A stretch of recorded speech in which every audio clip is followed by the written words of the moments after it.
지긋지긋해. 이혼해놓고도 모모 생각뿐이잖아. 강진아는 서민기의 손을 뿌리치며 날카롭게 외쳤습니다.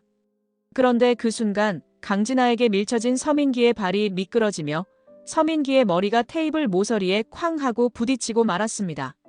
마치 온몸에 생기가 빠져나가듯 허물어져가는 서민기의 모습에 강진아는 서민기의 이름을 다급하게 불렀지만 서민기는 더 이상 대답이 없었습니다. 아니야, 이건 내가 잘못한 게 아니야. 강진아는 쓰러진 서민기를 두고 다급하게 뛰쳐나와 차에 시동을 걸었습니다. 서민기는 옅게 숨을 쉬고 있었지만 당황한 강진아는 서민기를 살릴 생각을 하지 않고 서둘러 주차장을 빠져나가고 있었습니다. 강진아의 추악한 성격이 드러나면서 서민기와 강진아가 비극적인 결말을 맞게 된다는 이야기를 해보려고 해요. 그 전에 오늘도 보러 와주셔서 감사합니다. 여러분들의 가정에 평안과 행복이 깃들기를 바라며 결혼하자 맹꽁아 리뷰 시작하겠습니다. 회색빛 조명이 깔린 병실 복도에서 맹꽁이는 새근거리는 모모를 안고 의자에 앉아 있었습니다.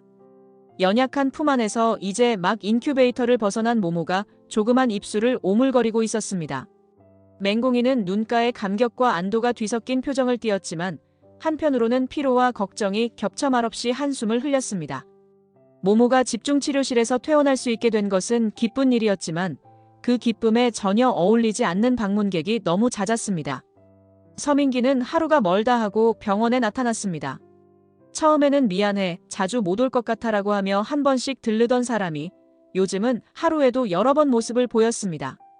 맹꽁이는 도무지 이해할 수 없는 서민기의 태도 변화를 보면서 마음이 복잡해졌습니다. 서민기가 모모에게 관심을 기울이는 것 자체는 막을 수 없는 일이었으나 이미 맹꽁이에게는 서민기에 대한 신뢰가 산산조각 난 지 오래였기 때문이었습니다. 서민기가 복도 끝에서 쓸쓸한 발걸음으로 다가왔습니다. 작은 과일 주스와 빵을 사온 듯 비닐봉지를 손에 들고 있었습니다. 가까워진 거리는 불과 몇 걸음이었습니다. 서민기는 복도 벤치 앞에 멈춰서서 고개를 숙였습니다. 우리 진짜 오랜만에 제대로 얘기 좀 하자. 맹꽁이는 고개를 살짝 돌려 서민기의 눈길을 피했습니다. 그러나 서민기가 먼저 입을 떼자 맹꽁이는 내심 겁이 났습니다. 또 무슨 말을 꺼낼까? 하는 두려움이었습니다. 내가 모모 데려다 줄게. 퇴원하면 집까지 태워주고 싶어. 아기 의자도 준비했으니까 걱정 말고 다 맡겨. 맹꽁이는 동요하는 마음을 억누르려 애썼습니다. 이미 마음이 식을 대로 식었어도 모모 문제만큼은 소홀히 할 수 없었습니다. 그러나 맹꽁이는 서민기의 친절을 선뜻 받아들일 수도 없었습니다. 이미 여러 번 상처를 받은 기억이 떠올랐기 때문이었습니다. 서 팀장님, 사실 그렇게 자주 안 오셔도 돼요. 저도 모모한테 무슨 일 생기면 꼭 연락드릴 테니까요. 겉으론 조심스럽게 말했지만 맹꽁이 목소리에는 분명하게 선을 긋는 뉘앙스가 스며 있었습니다. 서민기는 왼손으로 머리를 헝클며 낮은 목소리로 답했습니다. 네가 나한테 계속 서 팀장님이라고 하니까 되게 어색하네. 그래도 어쩔 수 없지. 예전에는 오늘 안 바쁘세요? 라고 물었을 텐데 이제 그런 말도 없구나. 맹꽁이는 벤치에 앉은 채 모모를 살펴보며 시선을 떨구었습니다. 그러다 조용히 입을 열었습니다. 바쁘실 텐데 자주 안 오셔도 돼요. 저 혼자도 괜찮으니까요. 서민기는 허탈한 듯 코웃음을 흘리고는 뒤로 물러섰습니다. 병실 문에 기대어선 서민기는 다시 한번 과일 주스 봉지를 들어보였습니다. 그래도 이거 좀 받아. 혹시 네가 밥 제대로 못 먹었을까봐 챙겼어. 맹꽁이는 잠시 망설이다 봉지를 받아들였습니다. 서민기가 그 봉지를 건넬 때 시선이 비어져 보였습니다. 맹꽁이가 알던 서민기는 늘 자신감에 넘쳐 있었는데 이 순간만큼은 무언가에 짓눌린 듯 보였습니다. 맹꽁이는 입술을 깨물고 고개를 숙였습니다. 한때는 서 팀장님, 오늘도 파이팅 하세요라며 해맑게 웃던 시절이 있었지만 이제 그 온기는 흐릿해져 버린 듯 했습니다. 서민기는 벤치에 가까이 앉고 싶어 했지만 맹꽁이는 의자를 살짝 옮겨 거리를 뒀습니다. 거부가 분명히 느껴지는 태도에 서민기는 씁쓸하게 미소 지었습니다. 복도에서 불어오는 냉기처럼 두 사람 사이에는 얼음장 같은 기류가 감돌았습니다. 모모의 작고 부드러운 숨결이 그나마 맹꽁이의 심신을 지탱해주고 있었습니다. 맹꽁이는 고개를 들어 창문 밖 하늘을 살폈습니다. 언제쯤 모모가 이 병원을 벗어나고 언제쯤 이 꼬인 관계에서 벗어날 수 있을까 하고 생각했습니다. 한편으로는 서민기가 아빠 역할을 하고 싶어하는 마음을 이해하지만 이미 너무 뒤늦은 일이 아닐까 하는 생각이 엄습했습니다. 며칠이 흐른 뒤 드디어 모모의 퇴원일이 다가왔습니다. 병원 앞 로비에는 서민기가 차를 대기시키고 있었습니다.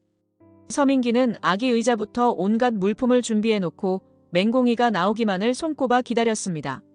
맹공이가 모모를 안고 한 발 한 발 걸어 나오는 모습에 서민기는 크게 손을 흔들며 다가갔습니다. 모모 무겁지 않아? 맹공이는 로비 밖에서 대기하는 서민기의 차를 힐끗 바라보았습니다. 잠시 생각에 잠긴 표정을 짓다가 맹공이는 조심스러운 목소리로 답했습니다. 서 팀장님, 먼저 고맙긴 한데요. 저 그냥 혼자 갈게요. 신경 안 쓰셔도 돼요. 서민기는 준비해온 아기용 담요를 꺼내 보이며 안절부절 못했습니다. 이거 내가 직접 골랐어. 모모 체온에 좋대서. 서민기의 시선이 모모에게 고정된 순간 누군가 뒤편에서 다가왔습니다. 흰 셔츠 위에 얇은 재킷을 걸친 구단수였습니다. 구단수는 거침없이 다가와 맹공이 옆에 섰습니다. 공희야. 구단수의 차분한 얼굴에는 확고한 결심 같은 것이 묻어났습니다. 서민기는 뜬금없이 나타난 구단수를 바라보며 표정을 굳혔습니다. 네가 여기 웬일이야? 구단수는 서민기의 질문에 대답도 하지 않고 맹공이를 향해 바로 말을 건넸습니다. 같이 갈래? 모모도 내가 태워주고 싶어. 맹공이는 잠시 우물쭈물했지만 결국 결심한 듯 고개를 끄덕였습니다. 서민기는 그 장면을 어이없다는 듯 지켜보았습니다. 서민기는 아니, 나 이거 다 준비했는데 라고 중얼거리며 멍하니 서 있었습니다. 맹공이는 조용히 서민기를 향해 인사를 표했습니다. 서 팀장님, 정말 감사했어요. 그렇지만 저랑 모모는 단수랑 갈게요. 서민기의 표정이 흔들렸습니다. 언젠가 자신을 향해 한없이 따스했던 맹공이가 지금은 다른 사람을 택하고 있었습니다. 서민기는 빈손을 허공에 둥둥 뜬 채로 두 사람이 멀어져가는 뒷모습을 지켜봤습니다. 한때는 맹공이 곁에 서서 그저 아빠로서 역할을 하겠다고 생각했지만 이미 마음의 문이 닫힌 것 같았습니다. 구단수는 모모를 조심스레 받아 안아 차에 태웠습니다. 맹공이는 구단수 옆에서 안도의 숨을 내쉬었습니다. 서민기가 보는 앞에서 구단수가 출발한다, 맹공이 라고 나지막이 말했을 때 서민기는 복잡 미묘한 감정에 휩싸였습니다. 씁쓸함, 후회, 그리고 미련이 한꺼번에 파도처럼 밀려왔습니다. 진짜 넌 날 완전히 버린 거구나. 서민기는 작게 혼잣말을 뱉었습니다. 그러나 이미 맹공이는 들을 수 없는 거리에 있었습니다. 로비 밖으로 사라진 뒤 서민기는 멍하니 서 있다가 천천히 주차해 놓은 차로 걸어갔습니다. 손에 쥐고 있던 아기 담요가 바람에 나부꼈습니다. 서민기는 서글픈 표정으로 담요를 접어 가방 속에 넣으며 이젠 정말 늦었다는 씁쓸함을 곱씹었습니다. 서민기는 무거운 발걸음으로 집 현관문을 열었습니다. 거실에서는 강진아와 정주리가 사이좋게 앉아 TV를 보고 있었습니다. 정주리는 서민기가 들어오자 이제 왔니? 라고 무심하게 물었고 강진아도 고개를 돌려 서민기를 쓱 훑어보았습니다. 정주리는 곧바로 말을 이었습니다. 아기 괜찮아? 지금쯤이면 퇴원했을 텐데. 서민기는 잠시 대답을 망설였다가 고개를 끄덕이며 입을 열었습니다. 응, 모모 퇴원했어. 맹공이한테 갔어. 거기 구단수도 있더라고. 정주리는 그 말을 듣고 살짝 시선을 피했습니다. 서민기가 이런 상황까지 올 줄은 예상 못했는지 정주리는 당황스러운 기색이었습니다. 그러나 옆에 있던 강진아가 갑자기 웃음을 지으며 비아냥댔습니다. 뭐야, 둘이 애 얘기만 해? 그럼 난 뭐가 되는 건데? 내 옆에 있으면서 맨날 맹공이 듣기 지겨워 죽겠네. 강진아는 소파에 놓여있던 쿠션을 엉망으로 내던졌습니다. 그 반동으로 쿠션이 테이블 모서리에 걸려 한쪽 구석에 떨어졌습니다. 서민기는 당혹스러운 얼굴로 강진아를 바라보았습니다. 왜 이렇게 예민하게 굴어? 강진아는 기분이 더 상한 듯 화를 불태웠습니다. 말은 그렇게 하면서 네 머릿속엔 맹공이랑 모모밖에 없잖아. 진짜 어이없어. 정주리는 그 모습을 지켜보다 강진아가 지나치다고 생각했는지 한마디 거들었습니다. 너 지금 뭐 하는 거야? 민기가 얼마나 힘든지 몰라. 그러나 강진아에게는 정주리의 만류조차 귀에 들어오지 않았습니다. 강진아가 벌떡 일어나더니 벽에 걸려있던 서민기와 맹공이의 결혼사진 액자를 와락 벗겨내 바닥에 내던졌습니다. 액자가 산산조각 깨져 하얀 유리 파편이 거실을 뒤덮었습니다. 서민기는 그 파편을 멍하니 바라보았습니다.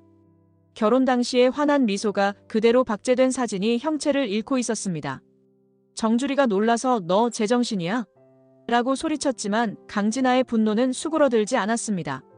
저딴 사진이랑 추억 다 필요 없어. 애만 신경 쓸 거면 난 여기서 뭐하러 이러고 있어야 하냐고. 서민기는 아무 말도 하지 못한 채 허탈하게 숨을 내쉬었습니다. 더 이상 무엇을 해야 할지 알 수 없었습니다.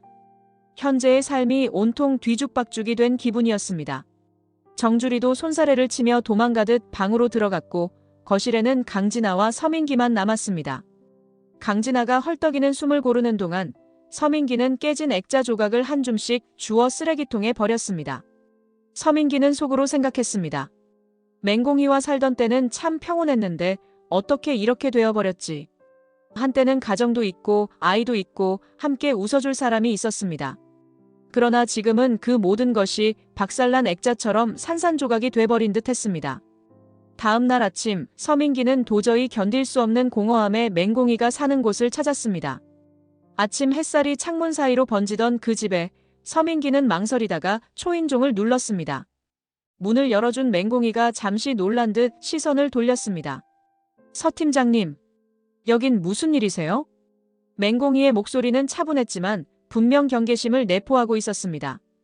그 방 안에는 모모가 아기 침대에 누워 자고 있었습니다. 서민기는 거실에 들어서자마자 아기 침대 쪽으로 조심스럽게 다가갔습니다. 모모 잘 지내? 퇴원하고 별일 없나 궁금해서. 맹공이는 아기 침대를 살짝 가렸습니다. 당장 쫓아내고 싶진 않았지만 그렇다고 편하게 맞이할 수도 없었습니다. 서민기는 혼잣말처럼 작은 목소리로 중얼거렸습니다. 자꾸 서 팀장님이라고 부르니까 어색하네. 맹공이는 모모를 재우던 시선을 잠시 서민기에게 돌렸지만 이내 고개를 숙였습니다. 모모 상태는 좋아요. 걱정 안 하셔도 돼요. 더 궁금하시면 병원에 직접 물어보셔도 되고요. 서민기는 쓸쓸한 미소를 지으며 아기 침대 근처에 한 걸음 다가섰습니다.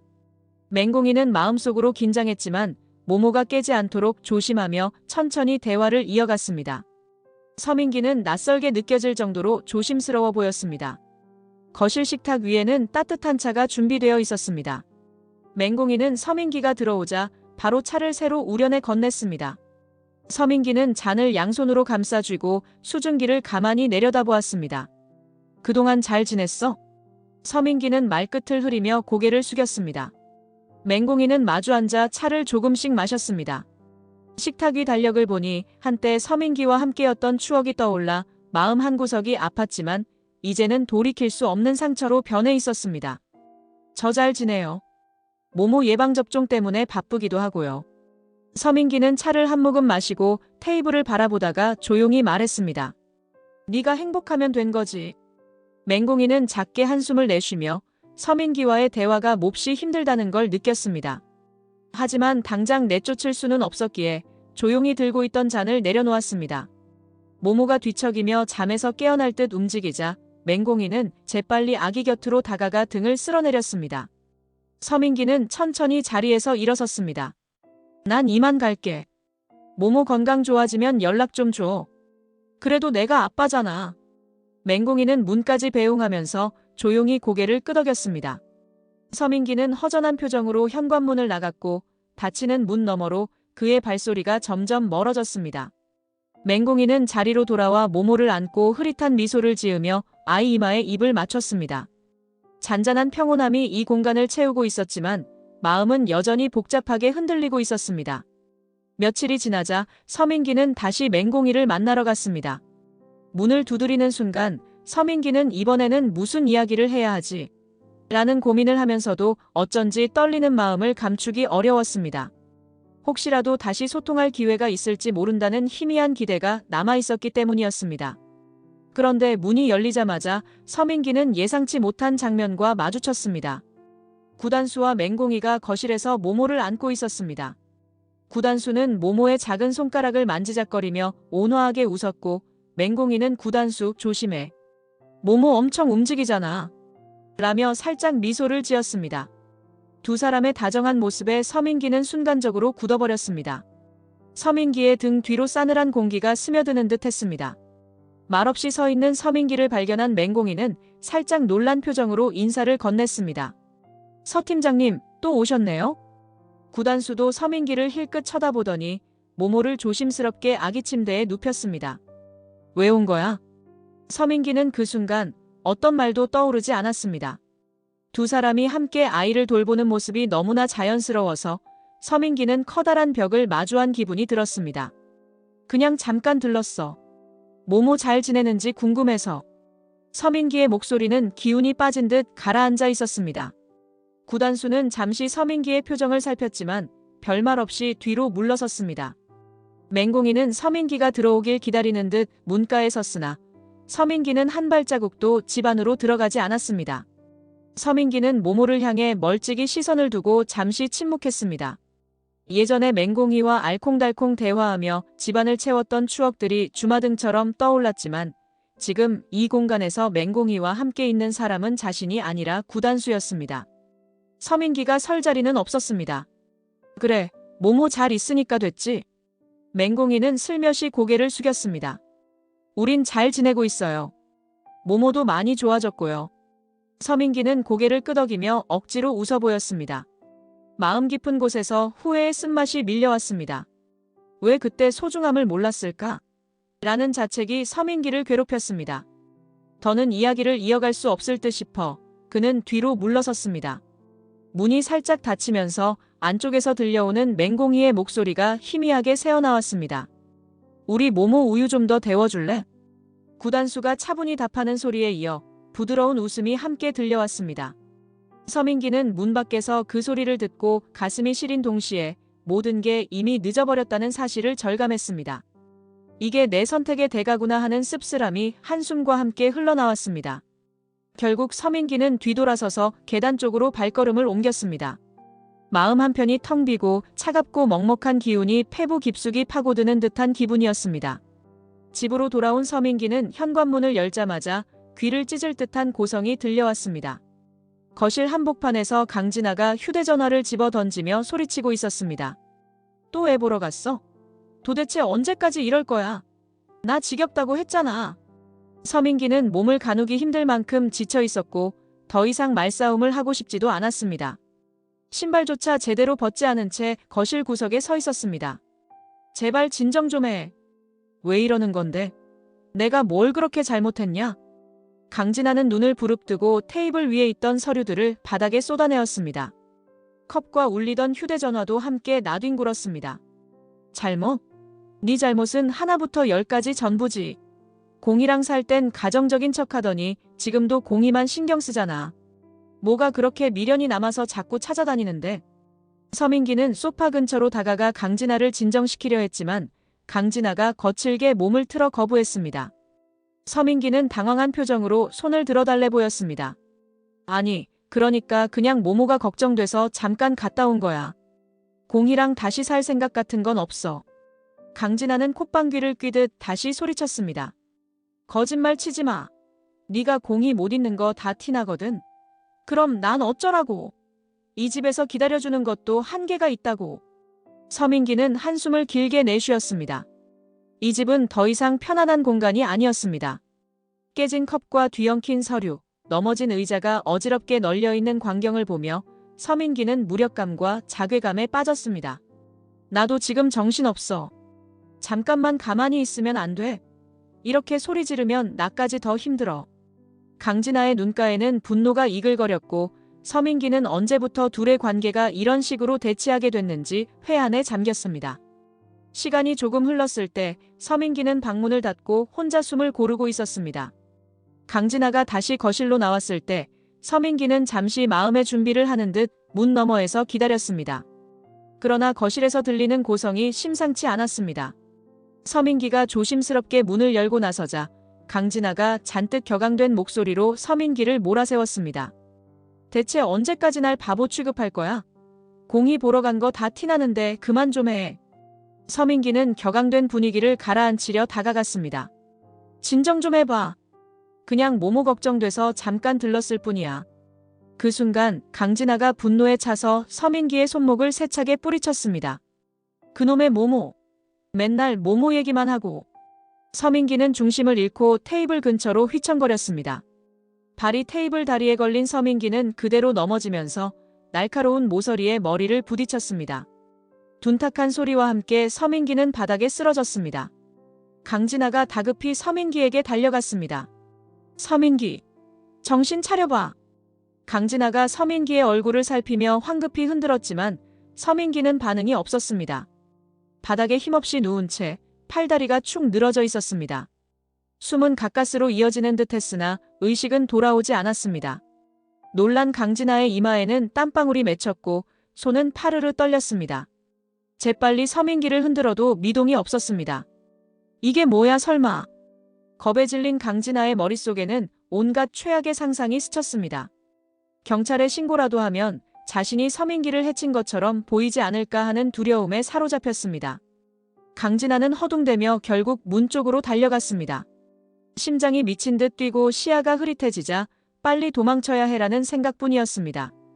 강진아는 눈물을 머금은 채 현관문을 힘껏 열었습니다. 바깥 공기가 얼굴을 때렸지만 강진아에게는 온몸이 후끈거렸습니다. 서민기가 죽었을지도 모른다는 끔찍한 상상과 내가 모든 죄를 뒤집었을 수도 있다는 두려움이 겹쳐 온몸이 마비될 지경이었습니다. 경황 없이 신발을 꿰차고 차키를 움켜쥔 강진아는 곧장 주차장으로 달려갔습니다.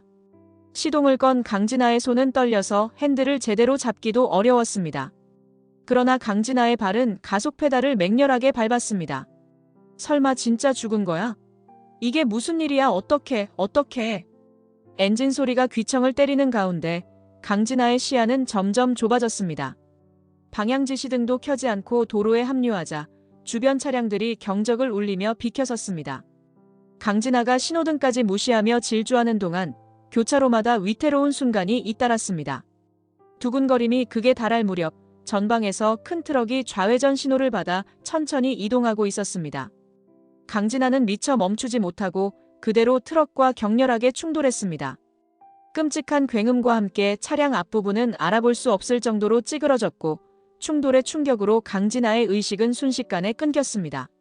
사고는 너무나 빠르게 일어났습니다. 순간적인 비명조차 지르지 못한 채 강진아의 차는 몇 바퀴 회전하다 중앙분리대에 부딪혀 멈춰 섰을 때 이미 모든 것이 끝난 상태였습니다. 붉은 피가 차량 문틈으로 서서히 흘러내렸습니다. 인생이 허무하게 종지부를 찍는 듯 했습니다. 공포에 휩싸여 도망치던 강진아의 마지막 생각은 서민기가 죽었을 수도 있는데 나도 과연 살아남을 수 있을까? 였습니다. 그러나 속절없이 모든 것이 암전으로 바뀌었고 거리의 긴급 차량의 사이렌 소리가 울려 퍼졌습니다. 한참 후 정주리가 집으로 들어섰을 때 거실에는 처참한 광경이 펼쳐져 있었습니다. 바닥에는 마른 피를 연상케 하는 얼룩이 있었고 서민기가 의식을 잃은 채 쓰러져 있었습니다. 간신히 숨은 붙어 있었지만 정주리는 그 사실을 확인하기 전까지 숨막히는 공포에 휩싸였습니다. 정주리는 재빨리 전화를 걸어 제발 빨리 구급차 좀 보내주세요. 라고 절박하게 외쳤고 서민기 옆에 무릎을 꿇고 얼굴을 살폈습니다. 괜찮아. 제발 눈 좀 떠봐 제발. 서민기는 미동도 없이 누워 있었습니다. 정주리는 서민기의 손목을 잡았는데 맥박이 아주 희미하게나마 뛰고 있었습니다. 한시라도 빨리 병원으로 옮겨야 한다는 생각에 정주리는 발을 동동 굴렀습니다. 구급차가 도착해 서민기를 응급실로 이송했을 때 의사들은 곧장 CT 촬영으로 상태를 확인했습니다. 검사 결과는 암울했습니다. 의사 중 한 명이 정주리를 찾았습니다. 지금 상태가 많이 좋지 않습니다. 두개골 골절에 뇌출혈까지 겹쳐서 빨리 발견했어도 쉽지 않았을 텐데 더 늦어졌네요. 정주리는 다급하게 물었습니다. 그래도 살릴 수 있잖아요. 수술이라도 빨리 하면 될 수 있죠. 제발 방법 좀 찾아주세요. 의사는 고개를 떨구며 진지한 눈빛으로 답했습니다. 수술실로 옮기긴 하겠습니다만 솔직히 희망이 크진 않습니다. 뇌출혈이 이미 많이 진행돼서요. 정주리의 다리가 풀려버렸습니다. 어떻게 우리 민기 어떻게라는 말만 되풀이하며 마음속으로는 제발 살려만 주세요. 다 필요 없으니 제발 목숨만이라도 하는 간절함이 소용돌이쳤습니다. 수술실 문이 닫히고 복도에 남겨진 정주리는 슬픈 예감에 사로잡혔습니다. 정주리의 눈에 눈물이 고여 바닥으로 떨어졌고 조용한 복도에 정주리의 흐느끼는 소리가 가늘게 번졌습니다. 몇 시간 후 중환자실에서는 기계음과 불규칙하게 깜빡이는 모니터 불빛이 분위기를 감돌게 했습니다. 서민기는 산소호흡기에 의존한 채 침상에 누워 있었습니다. 머리에는 붕대가 감겨 있고 수많은 선이 몸 곳곳에 연결되어 있었습니다. 정주리는 문 너머로 간신히 서민기의 모습을 확인하며 오열했습니다. 의사는 무거운 발걸음으로 정주리에게 다가와 상황을 설명했습니다. 수술은 했지만 뇌부종이 많이 진행됐습니다. 지금으로선 의식이 돌아오기 어렵다고 봐야 해요. 정주리는 순간 가슴이 철렁 내려앉았습니다. 그럼 기적 같은 거 없나요? 약물 치료나 다른 방법은요? 그러나 의사의 표정은 한없이 어두웠습니다. 솔직히 말씀드리면 뇌사 상태로 보는 게 맞습니다. 지금은 인공호흡기로 겨우 심장 박동을 유지할 뿐이고 깨어날 가능성은 거의 없어요. 정주리는 수술실 밖에서 바라볼 때까지만 해도 아직 기회가 있을지도 모른다고 믿었습니다. 그러나 이 순간 결국 모든 희망이 끊어져 내려가는 것 같았습니다. 정주리는 병실 안으로 들어가서 서민기의 손을 조심스레 잡았습니다. 한때 따뜻함이 감돌던 그 손이 얼음장처럼 차가웠습니다. 민기야, 엄마 여기 있잖아. 제발 깨어나줘. 그러나 모니터 소리 외에 서민기의 반응은 없었습니다. 정주리는 목이 메어 목소리가 제대로 나오지 않았습니다. 서민기의 몸은 고요했고 화면에는 미세한 심박 그래프만이 흔들리고 있었습니다. 병실 밖에서는 간호사가 정주리를 위로하려 했지만 정주리는 아무 말도 들리지 않을 만큼 혼란에 빠져 있었습니다. 공희와 진아 사이에서 갈팡질팡한 서민기의 모습이 떠오르면서 그래도 사람만 있다면 어떻게든 다시 시작할 수 있지 않을까라는 생각을 잠시 했지만 의사의 차가운 진단에 그 생각이 산산조각 나는 듯 했습니다. 정주리는 집에 다녀오는 길에 우연히 뉴스 속보를 보았습니다. 교통사고 현장이 실시간으로 보도되고 있었고 화면 구석에는 강진아의 이름이 언급되었습니다. 정주리는 순간 숨이 턱 막혔습니다. 강진아라는 이름을 듣고 혹시나 싶어 귀를 기울였는데 뉴스 앵커가 전하는 말은 이러했습니다. 오늘 새벽 대형 트럭과 부딪힌 차량 운전자가 현장에서 숨졌습니다. 피해자는 강진아로 확인됐는데 정주리는 수화기를 들고 있던 손에 힘이 풀려 그대로 바닥에 떨어뜨렸습니다. 서민기를 유혹하고 결국 가정을 파탄냈던 강진아라고 생각해왔던 인물이 이렇게 허무하게 세상을 떠났다는 사실에 정주리는 아무 말도 할 수 없었습니다. 한때 민기와 함께 살던 강진아가 이렇게 비극적으로 죽어버렸다니 마치 드라마에서도 보기 힘든 일이 현실에서 벌어지고 있었습니다. 정주리는 무릎에 힘이 풀려 의자에 주저앉았습니다. 눈물도 나오지 않았습니다. 민기와 강진아가 벌을 받은 걸까? 이런 식으로 벌이 주어지는 건가? 하는 스스로도 모를 감정이 복받쳐왔습니다. 원망, 분노, 슬픔, 허탈함 온갖 감정이 뒤섞여 정주리를 혼란에 빠뜨렸습니다. 이게 다 무슨 일이야? 정주리는 혼란스러워하며 머리를 감싸쥐었습니다. 모든 일이 너무 급작스럽고 참혹하게 결론으로 치닫고 있었습니다. 서민기는 병원에서 살아날 확률이 거의 없고 강진아 역시 이미 세상을 떠났습니다. 정주리는 서덕수나 다른 사람들에게 이 사실을 말해봐도 상황이 나아질 것 같지 않다는 생각에 한숨만 길게 내쉴 뿐이었습니다. 정주리는 다시 병원으로 갔습니다. 밤새 울고불고 했지만 서민기가 깨어나리라는 희망은 점점 희미해져만 갔습니다. 정주리는 중환자실 침상 옆에 앉아 서민기의 손을 꼭 잡았습니다. 서민기는 인공호흡기에 의지한 채로 미동도 없었습니다. 우리 아들 왜 이렇게 돼버렸어? 엄마가 널 어떻게 키웠는데 이렇게 끝나면 안 되잖아. 서민기의 얼굴은 창백했고 눈도 뜨지 않았지만 정주리는 계속 말을 걸었습니다. 네가 저지른 대가라지만 너무 가혹해. 그래도 버텨야지. 다시 한번 기회를 가져야지. 정주리는 말끝에 숨이 막히듯 울음을 삼켰습니다. 눈물이 서민기의 손등 위로 후두둑 떨어졌습니다. 서민기가 지난날 어리석은 선택을 했다고 해도 정주리의 마음속에서 서민기는 여전히 소중한 아들이었습니다. 가정이 파탄나고 잘못된 길로 빠졌어도 다시 돌아올 순 있지 않았을까 하는 미련이 정주리의 눈물을 더 진하게 만들었습니다. 간호사가 조심스럽게 면회 시간이 거의 다 됐습니다라고 말했지만 정주리는 고개를 저으며 침묵을 지켰습니다. 시간이 흘러 서민기와 강진아를 함께 추모하는 장례식이 간소하게 치러졌습니다. 정주리는 빈소 한쪽에 앉아 멍하니 관을 바라보고 있었습니다. 입술은 굳게 닫힌 채 두 눈은 충혈되어 있었습니다. 격렬한 비극이 지난 뒤에 남은 것은 참혹한 현실뿐이었습니다. 낮은 목소리로 스산한 조문객들의 발걸음이 이어졌고 어느새 구단수와 맹공이가 빈소에 들어섰습니다. 구단수는 검은 옷을 차려입고 경건하게 고개를 숙였고 맹공이는 구단수 옆에서 눈물을 떨구고 있었습니다. 두 사람은 관 앞에 나란히 섰습니다. 서민기의 영정사진과 강진아의 영정사진이 나란히 놓여 있었는데 묘하게 어울리지 않는 한 장면 같았습니다. 맹공이가 떨리는 목소리로 말했습니다. 이렇게 끝나버릴 줄 몰랐어요. 서 팀장님이랑 강 팀장님이 이렇게 되다니. 맹공이의 목소리는 점점 떨렸습니다. 한때 모두가 함께 같은 회사에서 일하며 비록 갈등과 상처가 있었다 해도 이렇게 극단적인 결말을 맞이하리라고는 상상도 못했습니다. 맹공이는 손끝으로 흐르는 눈물을 훔쳤습니다. 구단수는 담담히 영정사진을 바라보았습니다. 입술이 파르르 떨렸지만 애써 참고 있는 듯 보였습니다. 차갑게 식은 현실 속에서 어떤 말도 서민기와 강진아를 되살릴 수 없다는 사실이 쓰라리게 다가왔습니다. 정주리는 천천히 일어나 구단수와 맹공이를 맞이했습니다. 한때 정주리는 구단수를 달갑게 여기지 않았지만 지금은 그런 감정마저 희미해져 있었습니다.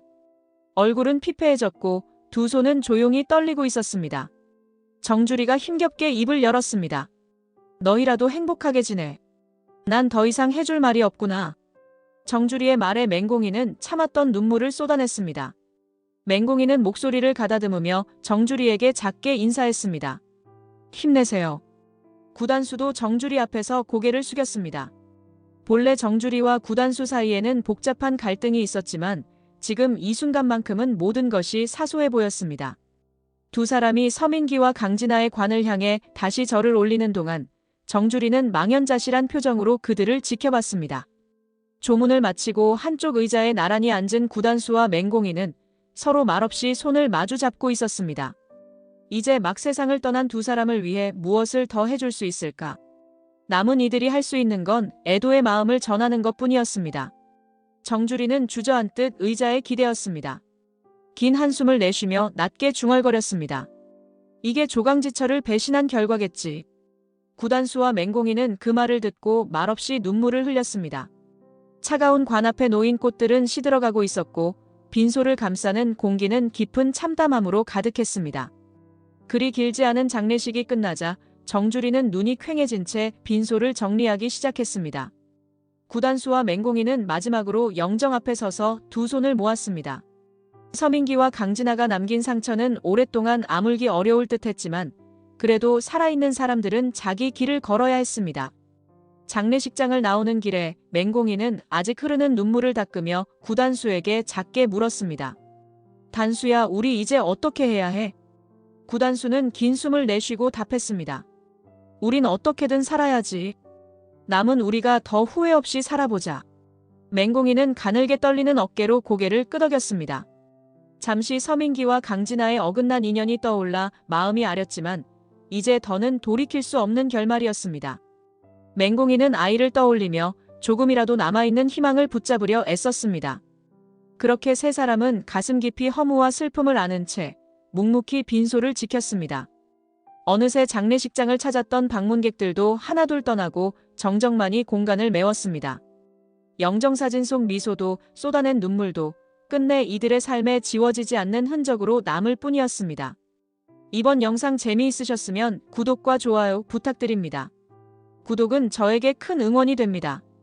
오늘도 시청해주셔서 감사합니다.